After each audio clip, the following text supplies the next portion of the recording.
السلام علیکم ورحمۃ اللہ وبرکاتہ۔ حاضرین، سامعین و ناظرین، ایک سوال ہے کہ گھروں کے اندر خیر و برکت کہاں سے آئے۔ یہاں پر میں آپ کو ایک حدیث مبارکہ سناتا ہوں۔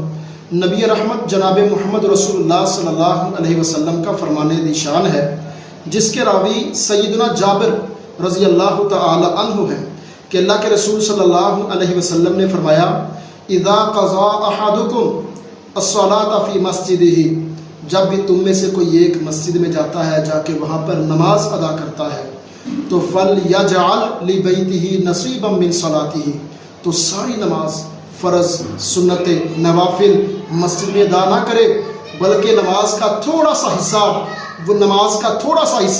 وہ اپنے گھر کے لیے رکھ لے، نفل چھوڑ دے، سنتیں چھوڑ دے، اور گھر میں آ کے سنتیں ادا کرے، گھر میں آ کے نوافل ادا کرے۔ ہاں، جب ایک مومن بندہ اپنے گھر کے اندر سنتیں اور نوافل ادا کرتا ہے، فَإِنَّ اللَّهَ جَاعِلٌ فِي بَيْتِهِ مِنْ صَلَاتِهِ خَيْرًا، تو اس نماز کی وجہ سے جو گھر کے اندر وہ رکوع کر رہا ہے، سجدے کر رہا ہے، اللہ کی حمد و ثنا کو، اللہ کی کبریائی کو، اللہ کی بڑائی کو بیان کر رہا ہے، ان سارے اعمال کی وجہ سے، ذکر و اذکار کی وجہ سے اللہ پاک اس کے گھر کے اندر خیر و برکت نازل فرما دیتے ہیں۔ تو آج ہم اپنے گھروں کا ماحول کیا دیکھ رہے ہیں؟ ہمارے گھر ہیں 24 گھنٹے فلمیں، ڈرامے، موسیقی، گانا بجانا، بے حیائی کے اڈے بنے ہوئے ہیں مسلمانوں کے گھر۔